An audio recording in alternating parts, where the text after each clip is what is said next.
Hello students, today we are going to start very interesting chapter of class 9 polynomial। तो ये chapter इतना interesting क्यों है? ये चैप्टर बहुत इंटरेस्टिंग इसलिए है क्योंकि इस चैप्टर का जो कॉन्सेप्ट है ना, अगर तुम इन सब कॉन्सेप्ट को अच्छे से समझ लोगे ना तो इस चैप्टर का हर एक क्वेश्चन का आंसर तुम खुद से कर सकोगे। ठीक है, तो वीडियो शुरू होने से पहले मैं तुमसे एक ही रिक्वेस्ट करना चाहता हूँ कि वीडियो के फर्स्ट 15 मिनट्स तुम बिना स्किप किए देख लेना। ठीक है, फुल कंसंट्रेशन से देख लेना तो तुम हर एक क्वेश्चन का आंसर खुद से कर सकोगे। एंड जब मैं क्वेश्चन का आंसर मैं बताऊंगा ना, मतलब एक्सरसाइज का जो क्वेश्चन है ना उसका आंसर जब मैं बताऊंगा तो तुम बोलोगे सर इन सब क्वेश्चंस का आंसर क्यों बता दे रहे हैं, क्योंकि ये तो हमें पहले से ही पता है। ठीक है, before we start let me ask you a question. The question is, do you remembered what have you studied in class 7 and class 8? Actually I am talking about algebraic expressions. Okay, तो now मैं algebraic expressions के बारे में क्यों पूछ रहा हूँ? ठीक है, एल्जेब्रिक एक्सप्रेशंस के बारे में मैं पूछ क्यों रहा हूँ? क्योंकि इस चैप्टर का नाम है पोलिनोमियल, तो पोलिनोमियल के बारे में मैं पूछना चाहिए था ना। तो पोलिनोमियल के बारे में ना पूछ के मैं तुम्हें एल्जेब्रिक एक्सप्रेशंस के बारे में क्यों पूछ रहा हूँ? क्योंकि polynomial is a one type of algebraic expression. Okay, क्योंकि पोलिनोमियल भी one type of algebraic expression ही है, इसलिए मैं पोलिनोमियल के बारे में ना पूछ के तुम्हें एल्जेब्रिक एक्सप्रेशन के बारे में पूछ रहा हूँ, क्योंकि तुम्हें ऑलरेडी एल्जेब्रिक एक्सप्रेशंस के बारे में पढ़ा है। ओके, तो now what is algebraic expressions? Algebraic expression is an expression which have variable, constant, mathematical operations and etcetera etcetera. Okay, now एक एक करके मैं तुम्हें सब कुछ समझाता हूँ। ठीक है, नाउ एक एल्जेब्रिक एक्सप्रेशन क्या है? ये एक एक्सप्रेशन है जिसमें वेरिएबल होगा, कांस्टेंट होगा एंड मैथमेटिकल ऑपरेशंस होगा। तो मैं ऐसा एक एक्सप्रेशन लिख लेता हूँ जैसे कि 2x² प्लस 5x माइनस 10। मैंने यहाँ पर एक एल्जेब्रिक एक्सप्रेशन लिख लिया है। नाउ इस एक्सप्रेशन में वेरिएबल क्या है, कांस्टेंट क्या है एंड मैथमेटिकल ऑपरेशंस क्या है, हमें यह समझना पड़ेगा। ठीक है, तो पहले मैं कांस्टेंट से शुरू करता हूँ। कांस्टेंट मीन्स ऐसा एक नंबर जिसका कोई फिक्स्ड वैल्यू होता है। ठीक है, कांस्टेंट मीन्स ऐसा कोई चीज़ जिसका कोई फिक्स्ड वैल्यू होता है, जैसे कि 10, 5, 2, इनको हम क्या बोलेंगे? कांस्टेंट। क्योंकि हम 2 मतलब 2 ही समझेंगे, 2 मतलब 2, 5 मतलब 5, 5 मतलब 5, 6 मतलब 6। Okay, like that. मतलब हमें 2, 5, 6 इन सब का फिक्स्ड वैल्यू हमें पता है, 10 का फिक्स्ड वैल्यू हमें पता है, इसलिए हम इनको हम क्या बोलेंगे? इनको हम बोलेंगे कांस्टेंट। ओके, एंड वेरिएबल हम किसे बोलेंगे? वेरिएबल मीन्स ऐसा कोई चीज़ जिसका कोई फिक्स्ड वैल्यू नहीं होता है। ठीक है, तो हम एक्स वाई जेड को अल्फ़ाबेट ना बोल के हम यहाँ पर वेरिएबल्स क्यों बोल रहे हैं? क्योंकि हमें जिसका वैल्यू पता नहीं होता है ना, उससे हम एक्स वाई जेड इससे हम डिनोट करते हैं। ठीक है, एक्स वाई जेड से हम डिनोट करेंगे, लेकिन वेरिएबल का मीन्स एक्स वाई जेड ऐसा कुछ भी नहीं है। ठीक है, मतलब variable means X Y Z नहीं होता है। वेरिएबल मीन्स ऐसा कोई चीज़ जिसका कोई फिक्स्ड वैल्यू नहीं होता है, और इसका फिक्स्ड वैल्यू नहीं है मतलब उसका नंबर में हम नहीं लिख सकते ना, मतलब 2, 5, 10 ऐसा नहीं बोल सकते ना, इसलिए हम उसे एक्स वाई जेड इससे हम बोलते हैं। ठीक है, इंग्लिश अल्फ़ाबेट से हम इसे डिनोट करते हैं, लेकिन variable means X Y Z नहीं होता है। वेरिएबल मीन्स ऐसा कोई चीज़ जिसका कोई फिक्स्ड वैल्यू नहीं होता है। ठीक है, तो हमें कांस्टेंट के बारे में पता हो गया। कांस्टेंट मीन्स जिसका फिक्स्ड वैल्यू है, वेरिएबल मीन्स जिसका फिक्स्ड वैल्यू नहीं है। Now mathematical operations. Now operation ये तो कम्प्लीटली एक अलग चीज़ है, मतलब कांस्टेंट, वेरिएबल, इससे पूरा अलग एक चीज़ लग रहा है ना, मतलब ये टर्म एकदम अलग ही कुछ लग रहा है ना, तो ये अलग ही कुछ चीज़ है। लेकिन यहाँ पर इस ऑपरेशन में डॉक्टर नहीं आएगा, मतलब ये मैथमेटिकल ऑपरेशन में डॉक्टर नहीं आएगा, मतलब ऐसा कोई ऑपरेशन नहीं होगा कि वेरिएबल को काटेंगे, कांस्टेंट को काटेंगे, ऐसा कुछ नहीं होगा। ठीक है, यहाँ पर डॉक्टर भी नहीं आएगा, ऑपरेशन भी नहीं होगा। Mathematical operation means mathematical science, मतलब plus minus into divide. Okay, plus minus into divide, इनको हम क्या बोलेंगे? इनको हम बोलेंगे मैथमेटिकल ऑपरेशन। यहाँ पर जो हमने एक्सप्रेशन लिखा है ना, जैसे कि 2x² प्लस 5x माइनस 10, इन एक्सप्रेशंस में हमने plus minus into divide in सब का हमने यूज़ किया है। ठीक है, इस एक्सप्रेशन में हमने प्लस का यूज़ किया है, माइनस का यूज़ किया है एंड इंटू का भी यूज़ किया है, लेकिन डिवाइड का यूज़ नहीं किया है। कुछ एक्सप्रेशंस में इंटू डिवाइड का भी यूज़ होगा। ठीक है, यहाँ पर डिवाइड का यूज़ नहीं किया है, लेकिन कुछ एक्सप्रेशंस में डिवाइड का भी यूज़ हो सकता है। ठीक है, तो यहाँ पर हमने प्लस का यूज़ तो हमने देख लिया। ठीक है, यहाँ पर प्लस है, यहाँ पर माइनस है, प्लस माइनस का यूज़ देख लिया, लेकिन इंटू का यूज़ हो रहा है। इंटू इसमें यूज़ हो रहा है, इसमें भी यूज़ हो रहा है, इसमें भी यूज़ हो रहा है। कैसा यूज़ हो रहा है? जैसे कि 2x² ना, तो इसे हम लिख सकते हैं 2 into x into Y. Okay, now plus 5x ना, तो इसे हम लिख सकते हैं 5 इंटू x। नाउ -10 ना, 10 को भी हम फैक्टराइज करके लिख सकते हैं 2 × 5। मतलब इन जो टर्म्स है ना, टर्म्स में टर्म्स के अंदर इनटू का यूज हो रहा है। नाउ इसे हम बोलेंगे टर्म्स, 2xy 5x 10, इसको हम बोलेंगे टर्म। टर्म मीन्स अगर बीच में प्लस या माइनस हो ना तो उसे हम अलग अलग टर्म्स काउंट करते हैं, ठीक है। मतलब 2x² एक टर्म होगा, 5x एक टर्म होगा, 10 -10 एक टर्म होगा, ठीक है। ये सब टर्म्स है, okay. I am talking about algebraic expression because polynomial is also a type of algebraic expression. But wait, here is a twist, because all algebraic expressions are not polynomial. Now the question is which algebraic expressions are polynomial and which are not, okay. So again मैं कुछ algebraic expressions लिख लेता हूँ, ठीक है। जैसे कि 5xy - 10z and ये एक लिख लिया है, ठीक है। और एक लिख लेता हूँ जैसे कि 10yz / x। तो मैंने यहाँ पर दो एल्जेब्रिक एक्सप्रेशंस लिख लिया है, ठीक है। इन दोनों एक्सप्रेशंस में कौन सा एल्जेब्रिक एक्सप्रेशंस पोलिनोमियल होगा और कौन सा नहीं होगा। तो ये जो पहले जो एल्जेब्रिक एक्सप्रेशन है ना, ये एक पोलिनोमियल होगा, लेकिन सेकंड जो एक्सप्रेशन है ना, ये पोलिनोमियल नहीं होगा। तो इसका रीजन क्या है, कौन सा एल्जेब्रिक एक्सप्रेशन पोलिनोमियल होता है, कौन सा नहीं होता है, ये हम कैसे समझेंगे। उसका रीजन क्या है, उसका रीजन है किसी भी एल्जेब्रिक एक्सप्रेशन का अगर जो वेरिएबल है ना, इन वेरिएबल का अगर पावर जो है ना, मतलब उसका जो एक्सपोनेंट है ना, ये अगर होल नंबर हो तो ये एक पोलिनोमियल होगा, अगर ये एक होल नंबर ना हो तो ये पोलिनोमियल नहीं होगा। होल नंबर क्या होता है, होल नंबर मीन्स 0 1 2 3 4 ऐसा करके अप टू इनफाइनाइट तक, ओके ओके। तो इनमें से अगर कोई भी नंबर होगा ना, उसका एक्सपोनेंट का पावर मतलब वेरिएबल का पावर कोई भी नंबर होगा ना, तो ये एक पोलिनोमियल होगा, अदरवाइज ये एक पोलिनोमियल नहीं होगा।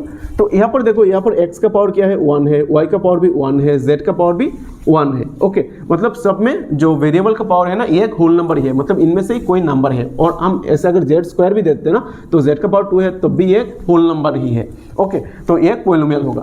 लेकिन ये पोलिनोमियल जो है ना, ओके, ये जो एक्सप्रेशन है ना, उसको अगर हम लिखते हैं ना, तो हमें ये ऐसे मिलेगा 10yz and x to the power क्या हो जाएगा, -1 हो जाएगा। ये डिवाइड में है ना, तो ये न्यूमरेटर में जाएगा, तो इसका x का पावर क्या हो जाएगा, इसका x का पावर -1 हो जाएगा। तो किसी भी एक्सप्रेशन में अगर जो वेरिएबल हो ना, उसका पावर अगर होल नंबर ना हो तो ये पोलिनोमियल नहीं हो सकता। इसलिए सेकंड जो क्वेश्चन है ना, ये एक पोलिनोमियल नहीं हो सकता। तुम्हें यहाँ पर देख के ऐसा लग रहा है कि x का पावर एक पॉजिटिव नंबर है, लेकिन हमें डिनोमिनेटर में अगर पावर पॉजिटिव में है ना, तो उसे हम पॉजिटिव नहीं सोच सकते, क्योंकि ये अगर हमें ये सोचना पड़ेगा, अगर हम इसे न्यूमरेटर में लेके जाएंगे तो उसका पावर क्या होगा, ठीक है। तो डिनोमिनेटर में पॉजिटिव होने से उसको हम पॉजिटिव नहीं एज्यूम कर सकते, ठीक है। तो उसे हमें न्यूमरेटर में लेके देखना पड़ेगा कि उसका पावर पॉजिटिव है और नेगेटिव है, ओके। तो हमें अब यह पता चल गया कि कौन सा एक्सप्रेशन पोलिनोमियल होता है और कौन सा एक्सप्रेशन पोलिनोमियल नहीं होता है, ठीक है। तो उसके बाद हमें पढ़ना पड़ेगा पोलिनोमियल की क्लासिफिकेशन के बारे में। क्लासिफिकेशन मीन्स पोलिनोमियल जो है ना, सिर्फ एक टाइप का पोलिनोमियल नहीं होता है ना। पोलिनोमियल को हम कुछ पार्ट्स में डिवाइड कर सकते हैं, और हम ऐसे बोल सकते हैं कि इनफाइनाइट पार्ट्स में हम डिवाइड कर सकते हैं, ठीक है। लेकिन पोलिनोमियल को जो हम डिवाइड करते हैं ना, इसको दो चीज के ऊपर बेस करके हम डिवाइड करते हैं, on the basis of terms, number of terms, and on the basis of degree. Now number of terms and degree के बारे में हम एक एक करके समझते हैं, ठीक है। नंबर ऑफ टर्म मीन्स किसी भी पोलिनोमियल का टर्म्स को हमें काउंट करना है। अब टर्म्स क्या होते हैं, जैसे कि अगर हम 2x + y + 10z, अगर हम ऐसे पोलिनोमियल लिख लेते हैं ना, इसमें नंबर ऑफ टर्म्स क्या होगा, इसका नंबर ऑफ टर्म्स होगा 3, 1 2 3। अगर किसी भी एक्सप्रेशन का बीच में जो प्लस एंड माइनस अगर होना, प्लस या माइनस अगर होना, तो ये उस एक्सप्रेशन को कुछ टर्म्स में डिवाइड कर देते हैं। अगर मैं ऐसा लिख दूं 10z - 5y, तो इसका नंबर ऑफ टर्म्स क्या होगा, 1 2। मतलब बीच में प्लस या माइनस होने से उसे हम अलग अलग टर्म्स काउंट करना पड़ते हैं। तो उसका नंबर ऑफ टर्म्स क्या होगा, 1 2 3, और उसका क्या होगा, उसका नंबर ऑफ टर्म होगा 2, इसका नंबर ऑफ टर्म होगा 2, उसका नंबर ऑफ टर्म होगा 3। तो स्टूडेंट्स, मुझे अब ये बताओ कि 5 × x × y - 10, यहाँ पर नंबर ऑफ टर्म्स क्या होगा, ठीक है। यहाँ पर नंबर ऑफ टर्म्स क्या होगा, तो इसका नंबर ऑफ टर्म्स होगा 4 ना। लेकिन इसका नंबर ऑफ टर्म्स 4 नहीं होगा। ठीक है, क्यों 4 नहीं होगा? क्योंकि ये जो 5 इंटू एक्स इंटू वाई है ना, ये सब मिला के एक ही टर्म होगा। अगर बीच में मल्टीप्लाई या डिवाइड हो ना तो उसे हम अलग टर्म काउंट नहीं कर सकते। ठीक है, बीच में अगर प्लस या माइनस हो सिर्फ तब भी इसे अलग टर्म काउंट करना है, लेकिन बीच में मल्टीप्लाई या डिवाइड होने से उसे हम अलग टर्म्स काउंट नहीं कर सकते। ठीक है, तो on the basis of number of terms हम कैसे काउंट करेंगे, नंबर ऑफ टर्म्स कैसे हम निकालेंगे? तो हमें देखना पड़ेगा कि उसका बीच में नंबर ऑफ उसका बीच में प्लस या माइनस साइन कितना है। Okay, minus and plus sign की ऊपर बेस करके हम उसे नंबर ऑफ टर्म्स में डिवाइड करेंगे, उसके बाद हमें नंबर ऑफ टर्म्स उसका काउंट करना पड़ेगा। ठीक है, तो इसका नंबर ऑफ टर्म्स होगा 1 2 3, इसका होगा 1 2, इसका होगा 1 2। ओके, तो ये जो नंबर ऑफ टर्म्स के ऊपर बेसिस नंबर ऑफ टर्म्स के ऊपर जो हम पॉलिनोमियल को डिवाइड करते हैं ना, तो उसका भी कुछ अलग नाम होता है। ठीक है, उसका भी कुछ अलग नाम होता है। जैसे कि अगर किसी भी पॉलिनोमियल का नंबर ऑफ टर्म अगर 1 हो ना तो उसे हम बोलेंगे मोनोमियल। ओके, सिर्फ एक टर्म हो ना तो उसे हम बोलेंगे मोनोमियल। अगर नंबर ऑफ टर्म्स 2 हो तो उसे हम बोलेंगे बाइनोमियल। अगर नंबर ऑफ टर्म्स 3 हो तो उसे हम बोलेंगे ट्राइनोमियल। अगर नंबर ऑफ टर्म्स 4 हो तो उसे हम बोलेंगे टेट्रानोमियल, 5 हो तो पेंटानोमियल, 6 हो तो हेक्सानोमियल। ऐसा चलते ही रहेगा, इसका कोई लिमिट नहीं है। ठीक है, ठीक है, ये इनफाइनाइट तक चलता रहेगा। ठीक है, तो मैं कुछ ऐसे पॉलिनोमियल्स का एग्जांपल ले लेता हूँ। ठीक है, तो फर्स्ट वन इज मोनोमियल। तो on the basis of actually we are dividing on the basis of number of terms. Okay, on the basis of number of terms हम पॉलिनोमियल को कुछ पार्ट्स में डिवाइड कर रहे हैं। ठीक है, तो पहला वाला क्या होगा? पहला वाला होगा मोनोमियल। मोनोमियल मीन्स जिस पॉलिनोमियल का सिर्फ एक ही टर्म होता है। ठीक है, 1 टर्म होता है, जैसे कि 2x, और हम ओनली 5 भी लिख सकते हैं, ओनली 7y ऐसा लिख सकते हैं। ठीक है, यहाँ पर भी एक टर्म है, इसका भी एक टर्म है, इसका भी एक टर्म है। तो यहाँ पर मैंने 3 ऐसा पॉलिनोमियल ले लिया है जो मोनोमियल है। ठीक है, तो second one is binomial. Now binomial means अगर किसी भी पॉलिनोमियल का 2 टर्म्स हो। ओके, नंबर ऑफ टर्म्स अगर 2 हो तो उसे हम बोलेंगे binomial. By means 2 and नोमियल means terms. Okay, so binomial means 2 terms, जैसे कि 2x - 5, और हम लिख सकते हैं 7y² - z। ठीक है, और trinomial means trinomial means 3 terms. Okay, अगर किसी भी पॉलिनोमियल का 3 टर्म्स हो तो उसे हम बोलेंगे ट्राइनोमियल, जैसे कि 7z² - 5y + 10, ये एक ट्राइनोमियल होगा क्योंकि इसका नंबर ऑफ टर्म्स क्या है? इसका नंबर ऑफ टर्म्स है 3। ओके, तो ये हो गया मोनोमियल, बाइनोमियल, ट्राइनोमियल, ऐसे टेट्रानोमियल, पेंटानोमियल, ऐसे चलते ही रहेगा। तो मैंने सिर्फ पहला 3 ले लिया है। ठीक है, एक्चुअली यहाँ पर जो मोनोमियल है ना, इस मोनोमियल को हम पॉलिनोमियल नहीं बोल सकते। ठीक है, जो मोनोमियल होता है ना, ये पॉलिनोमियल नहीं होता है। तो मोनोमियल पॉलिनोमियल क्यों नहीं होता है? ठीक है, तो उसे भी हमें जाना पड़ेगा। तो एक्चुअली पॉलिनोमियल जो होता है ना, पॉलिनोमियल जो पॉलिनोमियल है ना, इस वर्ड का मीनिंग है, पॉली का मीनिंग है मेनी। ओके, पॉली का मीनिंग क्या होता है? मेनी। एंड नोमियल जो है ना, इस वर्ड का मीनिंग होता है टर्म्स। ओके, नोमियल मीनिंग का वर्ड होता है टर्म्स, मतलब पॉली का मीनिंग है मेनी एंड नोमियल का मीनिंग है टर्म्स। दैट मीन्स पॉलिनोमियल का मीनिंग क्या है? Many terms. मतलब किसी भी एक्सप्रेशंस का अगर मेनी टर्म्स हो ना, बहुत ज़्यादा टर्म्स हो ना, तो उसे हम बोलेंगे पॉलिनोमियल। अगर किसी भी पॉलिनोमियल का अगर सिर्फ एक ही टर्म हो ना, तो यहाँ पर मेनी टर्म्स तो नहीं हो रहे हैं ना, इसके लिए हम मोनोमियल को हम पॉलिनोमियल नहीं बोल सकते। एक्चुअली मोनोमियल एक पॉलिनोमियल नहीं है। ठीक है, तो ये हो गया on the basis of number of terms. Okay, classification of polynomial on the basis of number of terms. Now we will classify polynomial on the basis of that degree. Okay, degree. Now polynomial का degree क्या होता है? ठीक है, पहले हमें यह भी जानना पड़ेगा डिग्री क्या होता है। तो अगर किसी भी पॉलिनोमियल का हाईएस्ट पावर जो होता है ना, उसे पॉलिनोमियल का डिग्री बोलते हैं। ठीक है, जैसे कि 2x⁵ - 10x। यहाँ पर देखो x का हाईएस्ट पावर क्या है? 5 है। यहाँ पर x का हाईएस्ट पावर क्या है? 1 है। मतलब x का पावर क्या है? 1 है। मतलब इस टोटल पॉलिनोमियल में x का जो पावर है ना, ये हाईएस्ट क्या है? हाईएस्ट है 5। मतलब इस पॉलिनोमियल का डिग्री क्या होगा? इस पॉलिनोमियल का डिग्री होगा 5। ओके, और अगर किसी पॉलिनोमियल में और 1-2 पॉलिनोमियल लिख लेता हूँ, जैसे कि 10x² y³ - 7z³ y⁴। अब मुझे ये बताओ कि इस पॉलिनोमियल का डिग्री क्या होगा। तो यहाँ पर x का हाईएस्ट पावर क्या है 2, y का पावर है 3, z का पावर है 3, y का पावर है 4। मतलब यहाँ पर हाईएस्ट पावर क्या है, हाईएस्ट पावर y का पावर 4 है ना, मतलब इसका डिग्री 4 होगा। लेकिन ऐसा नहीं होगा, ठीक है, इसका डिग्री 4 नहीं होगा। तो ये भी हमें जानना पड़ेगा कि हम डिग्री एक्चुअली काउंट कैसे करते हैं। तो हमें देखना पड़ेगा किसी भी टर्म में टोटल डिग्री कितना होता है, ठीक है। तो टोटल डिग्री मीन्स जितना भी वेरिएबल है ना, उस सब वेरिएबल्स का जो पावर है ना, उसे हमें ऐड करना पड़ता है, ठीक है। तो यहाँ पर ये वेरिएबल जो है ना, उसका पावर क्या है 3 है, और इस वेरिएबल का पावर क्या है 4 है। तो 4 + 3 क्या हो जाएगा 7 हो जाएगा। मतलब इसका पावर क्या हो जा रहा है, टोटल मिला के क्या हो रहा है 7 हो रहा है। और यहाँ पर क्या हो रहा है 3 + 2 मिला के क्या हो जाएगा 5 हो जाएगा। मतलब यहाँ पर हाईएस्ट पावर क्या आ रहा है 5 आ रहा है, और यहाँ पर पावर क्या आ रहा है 7 आ रहा है। मतलब हाईएस्ट क्या आ रहा है, हाईएस्ट आ रहा है 7। तो इसका डिग्री क्या होगा, इसका डिग्री होगा 7। ओके, मतलब डिग्री जब हम फाइंड करेंगे ना, तो पूरा टर्म का टोटल पावर हमें ऐड करना पड़ेगा, ठीक है। टर्म्स में जितना वेरिएबल है ना, उन सब का पावर हमें ऐड करना पड़ेगा, फिर हम उसका डिग्री बता सकते हैं, ठीक है। तो ये हो गया पॉलिनोमियल का डिग्री हम कैसे निकालेंगे, ठीक है।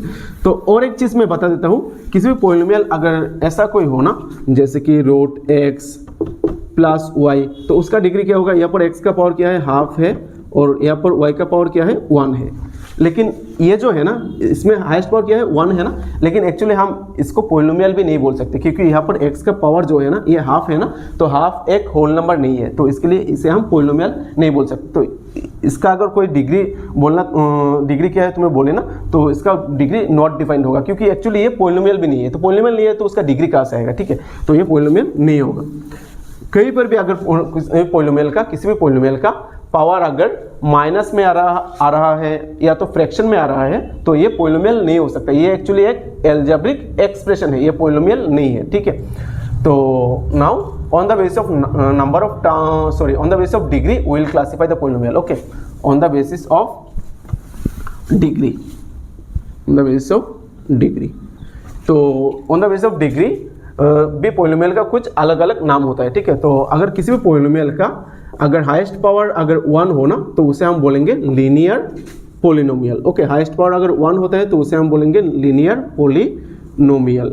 तो जैसे कि 2x और ओनली y और z और 10y + 5, ये सब क्या होगा, ये सब होगा लीनियर पॉलिनोमियल, क्योंकि यहाँ पर जो वेरिएबल है ना, उसका हाईएस्ट पावर क्या है, उसका हाईएस्ट पावर है 1। Okay, so it is A linear polynomial. So these are linear polynomials. Okay, now second one is quadratic polynomial. Quadratic polynomial. Quadratic polynomial means अगर किसी भी polynomial का highest power क्या हो, highest power 2 हो, मतलब degree 2 हो, तो उसे हम बोलेंगे क्वाड्रेटिक पॉलिनोमियल। जैसे कि 2xy, इसे हम क्वाड्रेटिक पॉलिनोमियल बोल सकते हैं, ठीक है, 2xy। और हम ऐसे भी लिख सकते हैं 2x² -7, इसे भी हम क्वाड्रेटिक पॉलिनोमियल बोल सकते हैं, ठीक है। तो ये सब होगा क्वाड्रेटिक पॉलिनोमियल। यहाँ पर x का पावर 1 है, y का पावर भी 1 है, तो ये दोनों ऐड हो जाएगा, एक टर्म है ना, तो ये दोनों ऐड होके इसका डिग्री हो जाएगा 2। क्लियर। तो ये हो गया क्वाड्रेटिक पॉलिनोमियल। फिर आएगा cubic polynomial. Cubic polynomial means अगर किसी भी पॉलिनोमियल का हाईएस्ट पावर 3 हो। ओके, हाईएस्ट पावर 3 हो, जैसे कि 3x² y + 7, ये क्यूबिक पॉलिनोमियल होगा। और y³ -10, ये भी एक क्यूबिक पॉलिनोमियल होगा, ठीक है। तो हमने एल्जेब्रिक एक्सप्रेशन क्या है ये पढ़ लिया है, पॉलिनोमियल क्या होता है ये भी पढ़ लिया है, एंड पॉलिनोमियल का क्लासिफिकेशन भी हमने कर लिया है, ठीक है। तो now students we are moving towards exercise 2.1, but इससे पहले तुम्हें और कुछ चीज़ बताना बाकी है, ठीक है। Zero polynomial. Okay, zero polynomial के बारे में तुम्हें बताना बाकी है। Now what is zero polynomial. Zero polynomial means zero. Okay, मतलब हम जीरो को ही जीरो पॉलिनोमियल बोलेंगे। क्वेश्चन ये भी हो सकता है कि what is the degree of zero polynomial, मतलब जीरो पॉलिनोमियल का डिग्री क्या होता है। जीरो पॉलिनोमियल का डिग्री नॉट डिफाइंड होता है, ठीक है, क्योंकि हम जीरो पॉलिनोमियल को हम ऐसे भी लिख सकते हैं 0x⁴100। तो 0x⁴100 का वैल्यू भी 0 ही हो जाएगा, क्योंकि 0 से x⁴100 को मल्टीप्लाई करने से आंसर 0 ही आएगा, ठीक है।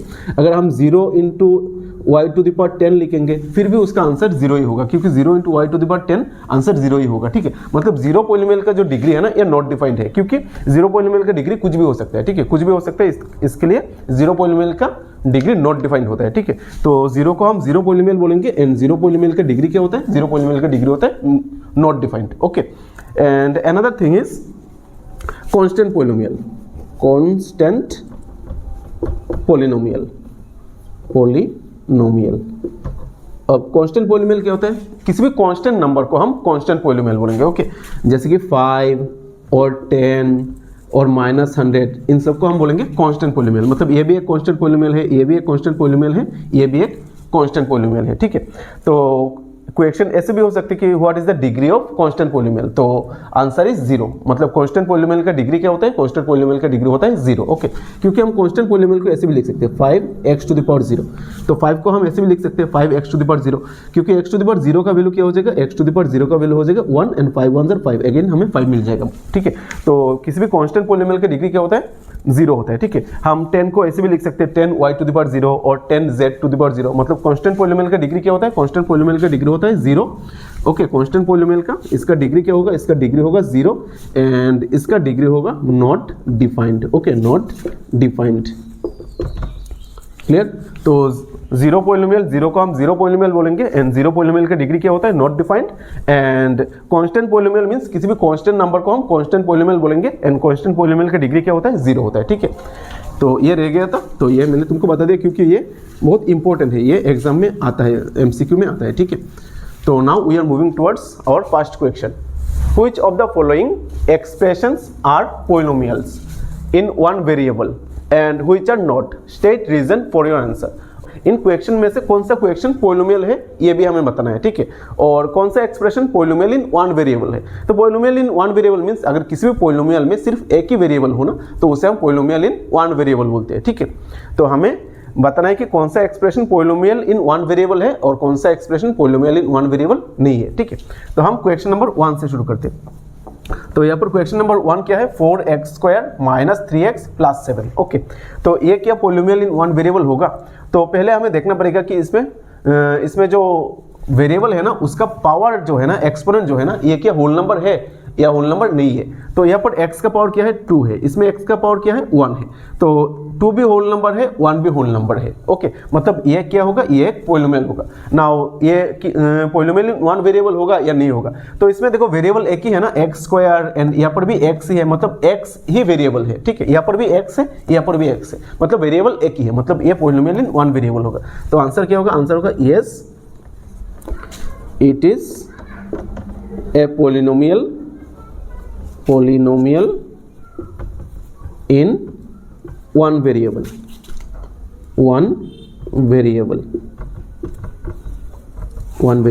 क्योंकि इसमें वेरिएबल क्या है, यहाँ पर वेरिएबल सिर्फ x है। ओके, it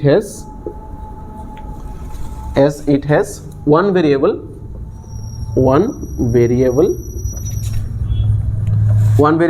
क्या है, वेरिएबल यहाँ पर one variable x and the power और exponents of the variables are whole numbers. यहाँ पर एक्सपोनेंट क्या है, 2 है एंड 1 है। Okay, whole numbers 2 and 1। Okay, तो इसका आंसर क्या है, yes, it is a polynomial in one variable as it has one variable which is x। Okay, and the exponents of the variables are whole numbers, मतलब whole number जो variable है ना उसका जो एक्सपोनेंट्स है ये सब होल नंबर्स है। तो ये पॉलिनोमियल इन वन वेरिएबल होगा। ठीक है, तो ये हो गया क्वेश्चन नंबर 1 का आंसर। Now question number 2। तो क्वेश्चन नंबर 2 क्या है, y² + √2। तो ये क्या पॉलिनोमियल इन वन वेरिएबल होगा या नहीं होगा। तो यहाँ पर देखो वेरिएबल y ही वेरिएबल है एंड y का पावर क्या है 2 है, मतलब ये भी एक होल नंबर है। 2 का पावर तो 2 नहीं होल नंबर नहीं होगा, लेकिन कांस्टेंट का पावर हमें नहीं चेक करना है, हमें सिर्फ वेरिएबल्स का पावर चेक करना है। तो यहाँ पर वेरिएबल का जो पावर है ना, मतलब एक्सपोनेंट जो है ना, ये एक होल नंबर है, मतलब ये एक पोलिनोमियल इन वन वेरिएबल होगा। एक वेरिएबल है एंड उसका पावर भी होल नंबर है, तो आंसर होगा yes it is a polynomial in one variable. ये 2 नंबर का आंसर भी सेम ही होगा, yes it is a polynomial in one variable as it has one variable and variable is y। Okay, यहाँ पर वेरिएबल क्या होगा y and the exponents of the variables are whole numbers. यहाँ पर exponent क्या है 2। ओके, तो exponent क्या है 2 है, ठीक है, and the exponent of the variable is whole number. Okay, यहाँ पर एक ही है ना, तो हम यहाँ पर प्लूरल का यूज नहीं करेंगे। तो नाउ क्वेश्चन नंबर 3। तो question number 3 is 3 root 2 plus t root 2, sorry 3 root t and t root 2। तो ये क्या एक पोलिनोमियल होगा? ये पोलिनोमियल नहीं होगा, क्योंकि यहाँ पर t जो है ना, इसका पावर एक होल नंबर नहीं है। तो अगर किसी भी पोलिनोमियल का वेरिएबल का पावर अगर होल नंबर नहीं होता है ना, तो ये पोलिनोमियल नहीं होता है। तो ये पोलिनोमियल नहीं होगा, तो इसका 1 वेरिएबल हो 2 वेरिएबल हो, उससे कुछ आना जाना नहीं है, क्योंकि ये एक पोलिनोमियल भी नहीं होगा, ठीक है। तो ये पोलिनोमियल नहीं होगा, सो आंसर होगा no it is not a polynomial in one variable, or we can write no it is not a polynomial। okay, it is not a polynomial, ये polynomial भी नहीं होगा, as the exponent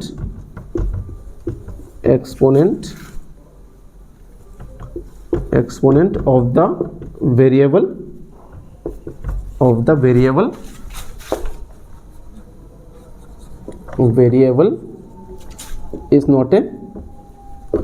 is not a whole number। okay, whole number, यहाँ पर exponent क्या है half है। Okay, इसके बारे में नहीं लिखना पड़ेगा, क्योंकि ये तो होल नंबर है, t का पावर तो 1 है, ये होल नंबर है, लेकिन इसका पावर होल नंबर नहीं है। तो इसका पावर होल नंबर नहीं है, तो ये एक पोलिनोमियल नहीं होगा। So answer is no it is not a polynomial as the exponent of the variable is not a whole number. Okay, now last not last one, question number 4 y plus 2/y। तो यहाँ पर भी यह एक polynomial नहीं होगा, क्योंकि यहाँ पर जो y है ना, उसका पावर क्या हो जाएगा, उसका पावर हो जाएगा -1। इसको हम ऐसे भी लिख सकते हैं, y plus 2y to the power -1। Okay, इसके बाद हम ये लाइन लिख सकते हैं, no it is not a polynomial as the exponent of the variable is not a whole number, क्योंकि इसका पावर क्या है -1 है, -1 एक होल नंबर नहीं है, तो ये भी एक पोलिनोमियल नहीं होगा। Now question number 5. What is question number 5? x to the power 10 plus y cube plus t to the power 50।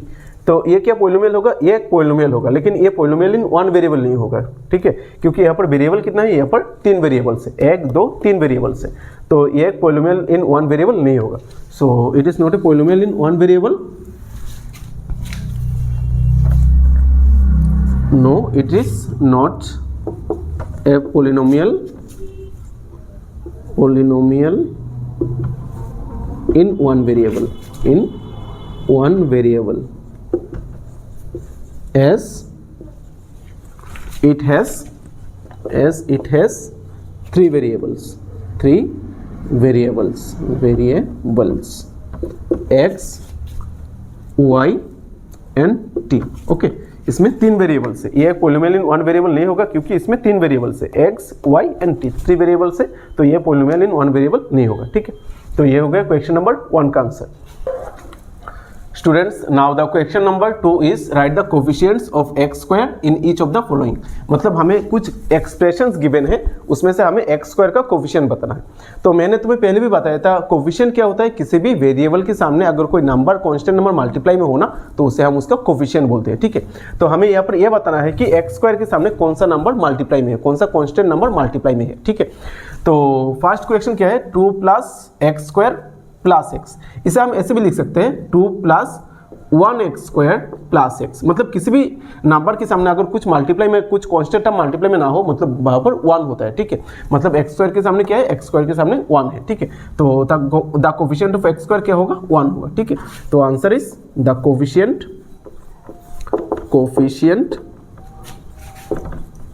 Of x square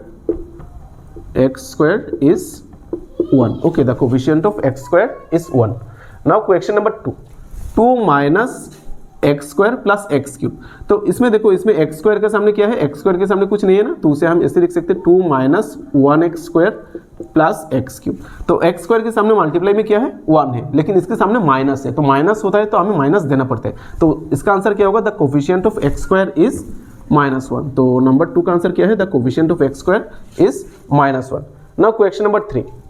now इसमें देखो एक्स स्क्वायर के सामने मल्टीप्लाई में क्या है π/2, तो यहाँ पर हम लिख सकते हैं the coefficient of x square is π/2। Okay, तो ये हो गया क्वेश्चन नंबर 3 का आंसर। Now question number 4। तो क्वेश्चन नंबर 4 थोड़ा इंटरेस्टिंग है, ठीक है। यहाँ पर देखो एक्स स्क्वायर का टर्म नहीं है, मतलब √2x - 1 है ना, एक्स स्क्वायर तो नहीं है। तो अगर किसी भी पॉलिनोमियल में अगर कुछ ऐसा टर्म का कोफिशिएंट तो बोले जो टर्म इसमें प्रेजेंट नहीं होता है ना, तो वो 0 होगा, ठीक है। तो हम इसको एक्चुअली ऐसे लिख सकते हैं 0x स्क्वायर प्लस √2x - 1। मतलब यहाँ पर एक्स स्क्वायर नहीं था ना, तो उसे हम 0x स्क्वायर भी बोल सकते हैं, ठीक है। मतलब कोई टर्म अगर ना हो ना, तो उसका कोफिशिएंट क्या होता है, उसका कोफिशिएंट होता है 0। तो इसमें एक्स स्क्वायर का कोफिशिएंट क्या होगा, इसमें एक्स स्क्वायर का कोफिशिएंट होगा 0, क्योंकि एक्स स्क्वायर नहीं था तो उसे हम 0x स्क्वायर लिख सकते थे। और 0x square means 0 × x square ना, तो 0 यहाँ पर कांस्टेंट टर्म है, तो 0 हो जाएगा इसका कोफिशिएंट, एक्स स्क्वायर का कोफिशिएंट। ओके, तो ये हो गया क्वेश्चन नंबर 4 का आंसर, ठीक है। तो question number 2 is completed. Students, now the question number 3 is give one example of each of a binomial of degree 35 and a monomial of degree 100।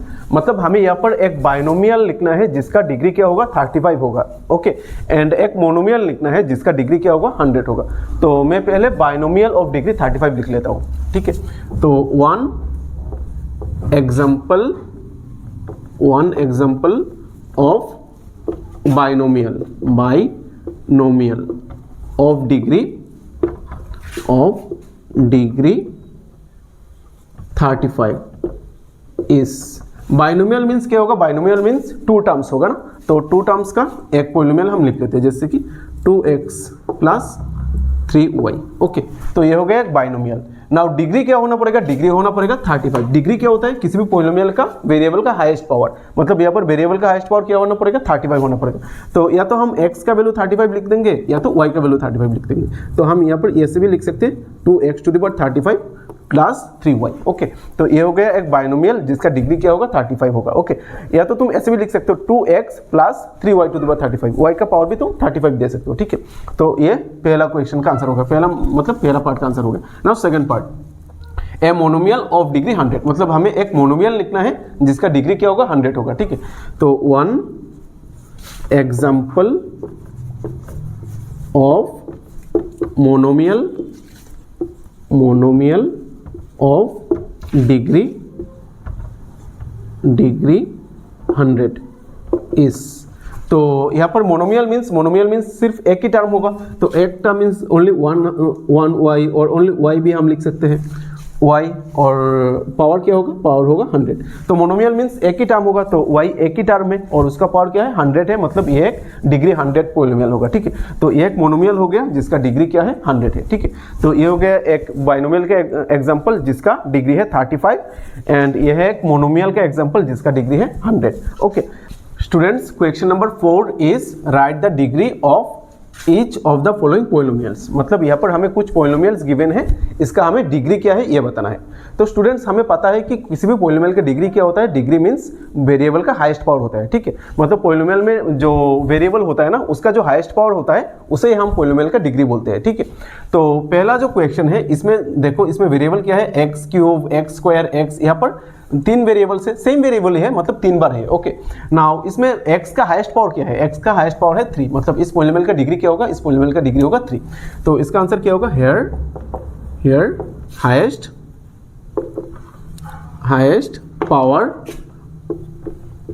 Power of the variable is 3। So the degree of the polynomial is 3। Okay, क्योंकि variable का highest power 3 है, इसलिए इसका degree भी क्या होगा 3 होगा, ठीक है। तो ये हो गया क्वेश्चन नंबर 1 का आंसर, ये हो गया क्वेश्चन नंबर 1 का answer. Okay, now question number 2, 4 - y²। यहाँ पर वेरिएबल क्या है, वेरिएबल यहाँ पर है y एंड y का पावर क्या है 2।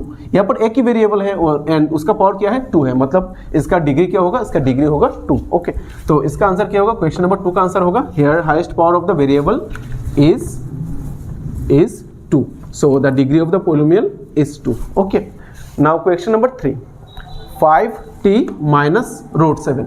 तो यहाँ पर वेरिएबल क्या है, वेरिएबल है t एंड t का पावर क्या है, कुछ लिखा नहीं है ना, मतलब इसका t का पावर क्या होगा 1 होगा। ओके, तो here highest power of the variable is 1, so the degree of the polynomial is 1। Okay, now last question is only 3 ना, ओनली 3 मीन्स यहाँ पर वेरिएबल तो नहीं है, तो वेरिएबल नहीं है तो वेरिएबल का हाईएस्ट पावर क्या होगा, 0 होगा ना, क्योंकि हम ओनली 3 को हम ऐसे भी लिख सकते हैं 3x टू द पावर 0।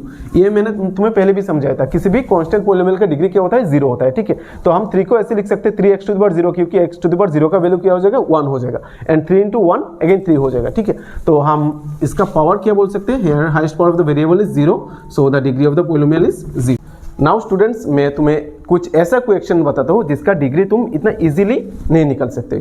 ठीक है, क्योंकि एग्जाम में कुछ टफ क्वेश्चन भी हो सकता है। ठीक है, तो एक दो क्वेश्चन में ऐसा लिख देता हूँ, जैसे कि 3x² y² minus 5x³ y to the power 4।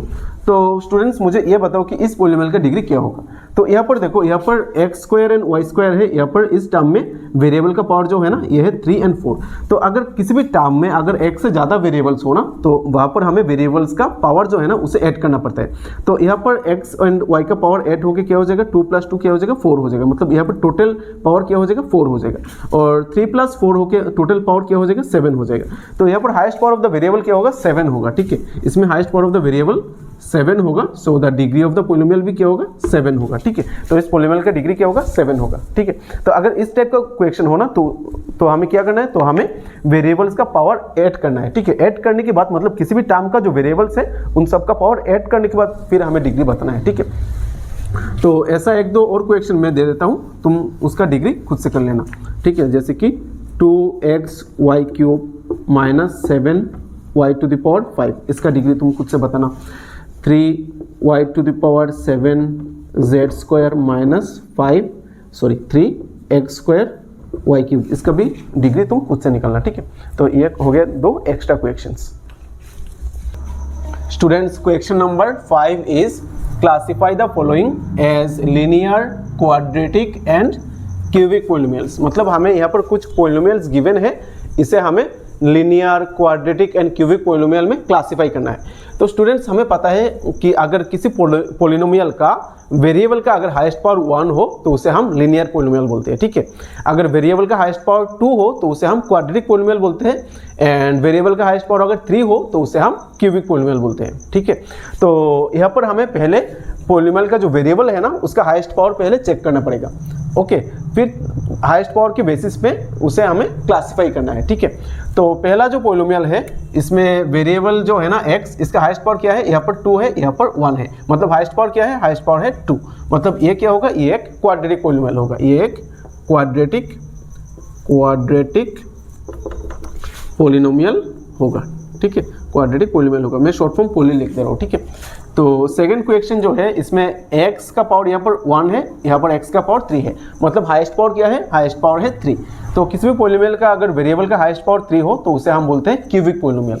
तो ये हो जाएगा क्यूबिक पोलिनोमियल, उसे मैं क्यूबिक पोली लिख दे रहा हूँ। ठीक है, तो last question, not last, question number 3 is y + y² + 4। तो यहाँ पर वेरिएबल का हाईएस्ट पावर क्या है, 2 है, मतलब ये हो जाएगा एक quadratic polynomial, okay, quadratic polynomial.